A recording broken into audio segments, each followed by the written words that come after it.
Hi, I'm Nicole Bradberry. I'm the founder and CEO of the Florida Association of ACOs, commonly known as FLAACOs. We started this because we believed in it. We believed in value-based healthcare, and we've watched it grow. We've watched people get excited about it, participate, come year after year. It's the most amazing thing to take something from nothing to what it is today.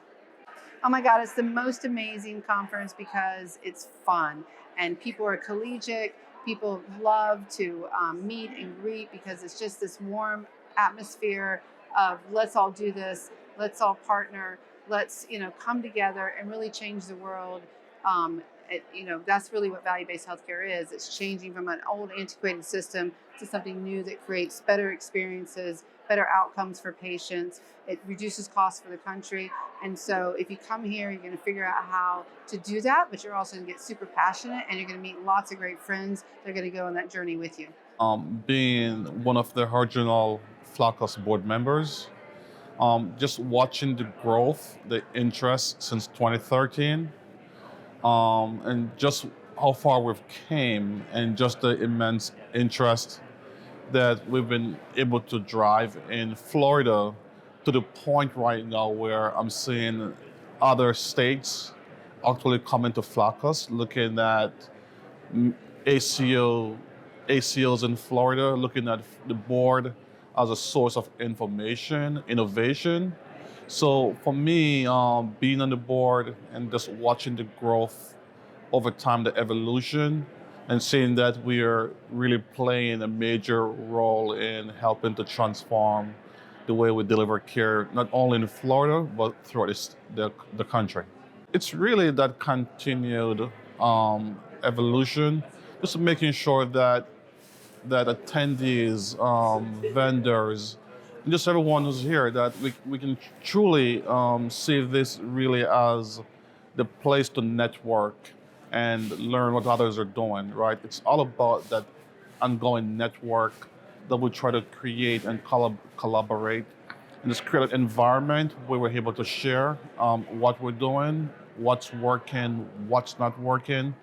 Because the truth is, there's enough lives, enough programs where we can be able to share information, share best practices, where we're not viewing each other as just fierce competitors, but friendly competitors. Being a board member really provides you with opportunities to expand your knowledge. The members that are on this board alongside I really have extensive backgrounds, varying backgrounds that allow me to be exposed to things that I may not be thinking. It could be things on the peripheral, things coming down the pipeline. So having that opportunity to collaborate with individuals that are experts in their field, that bring this other, really strong expertise of things that I really should be thinking of, gives me all the perspective in the world to continue to be better at my job, but also just a stronger board member. Year 10 is going to be big, and I really am looking forward to amplifying what we're doing here. I think as we all saw pre-COVID, there was a lot more attendance. We're really hoping to get back to stronger attendance, stronger learnings, really focused on these dynamic things that are coming out of CMMI, CMS, and really looking forward to what have we learned in the last year, what can we still apply to the future years, and these lofty goals that we have from CMS of getting folks in by 2030 into some value-based care contract. So really looking forward to this year 10 and what's going to come of it, and really hoping that it's going to be bigger than ever. Learning is a big part of it, also networking. So learning for me, really being around these folks that can teach me the things that I need to be thinking about day in and day out as an operator of ACOs here in Florida. The second is networking, being able to be exposed to these folks that are coming up with new technologies, coming up with data insights that I could be taking into our company and really deploying so that we are always at the cutting edge of being at the forefront to deliver the best value-based care possible. Oh, well, it's an honor to be a board member. The board is composed of some of the best minds in ACOs and value and pay for performance plans in the country, as far as I'm concerned. They have great experience. We have a great exchange of ideas. The meetings are always fun and informative. What's not to like?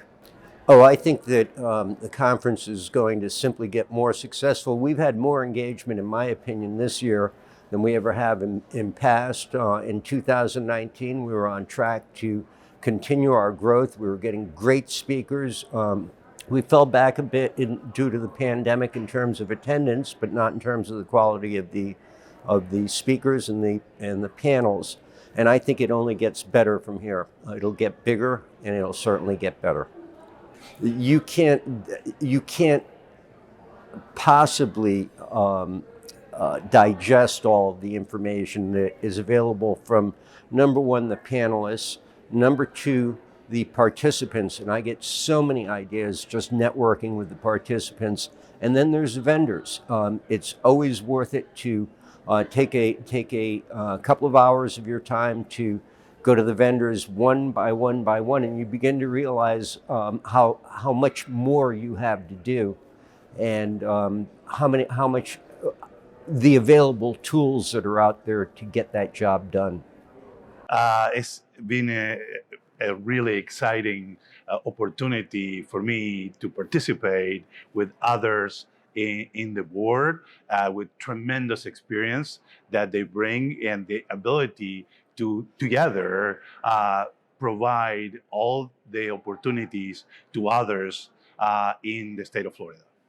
Undoubtedly, as the time passes and healthcare continues to change, I think the celebration of 10 years of an organization like FLAACOs is extremely important. It's an incredible mark and indelible part of what the future will bring. Certainly, months sometimes it changes how we do things. We cannot even believe or anticipate what will happen, but certainly looking forward to something like that. A very important part of a conference like this is the ability for many of us to share our ability to what we did right, and more importantly, what we may not have done ideally, or our successes as much as our failures, and the opportunity to see how others are performing and share together these experiences in a conference of this type. If you haven't attended yet one of the FLAACOs conferences yet, you should, because it's very important. If you're in an ACO or thinking about one, you should come. You will definitely learn a lot. And even though you think this is a very difficult environment, we are here to help you. Well, a lot of people don't know is an ACO business is very difficult, and only about 50% of ACOs nationwide are successful. So it's so great to have a board of colleagues, and most of them are way more experienced and better at this than I am. And I can bounce ideas off of them, and we can come up with advocacy to make sure that other ACOs are successful, because like I said, not everyone's having success. And if we as an organization can provide tools and provide information and education so that others are successful, then now we have something. And the FLAACOs board is a great mechanism for us to collaborate and help others. We have to advocate for ACOs in some of these tumultuous times. So, as the administration changes, as the environment for PCP aggregators, as hospital and payer consolidation occurs, as a 10-year organization, we need to make sure that we set up an environment for our program to be sustainable. And we have to make sure that we're attracting new blood as well as helping existing organizations to be successful. But I think we keep doing what we're doing and just make sure that we're growing and touching others in the ACO market. Oh, this is the best conference. What I tell people is this is actually a conference where you can get things done. So, for the longest time, we were an ACO with Medicare and we didn't have any commercial contracts. And with the contacts that I made here and the relationships that I built and had from the FLAACOs board, we were actually able to do 5 or 6 commercial ACO contract deals, adding 120,000 lives to our organization and making a huge difference. But if it wasn't for the FLAACOs conference, I wouldn't be able to do that, and our organization would be a fraction of what it is today. Being on the board for FLAACOs is great. It's a great opportunity to network, and it's something that we started organically 10 years ago when we had all started ACOs sharing best practices. And we've gone ahead and continued to do that, expanded networks, and been able to really meet different people and share what we've learned and learn from other people as well. Oh, I learn every year I come to the conference. I learn actionable items that I can take away and bring back and implement, but I also really enjoy sharing information. And part of the board really tries to come up with an agenda where people will all learn. People with experience, people new to ACOs, value-based contracts, whether they're independent physician groups, if they're hospital groups, and really focus on learning. You know, I've been a founding board member of FLAACOs since 2013. We've got, I think, 7 of our original board members are still with us, along with Nicole. And it has been an incredible experience watching this organization grow and being a part of that. The relationships with all the people that come, this thing has grown. This is our 9th year, and this thing has really grown every year until here we are today with, you know, several hundred people in the conference. It's just a great thing to watch and listen to all the knowledgeable people that come to this conference. I always look forward to the different panels, but in particular, I host the payer panel, and getting the major insurance companies here each year, I look forward to what they have to say about what's going on within their organizations.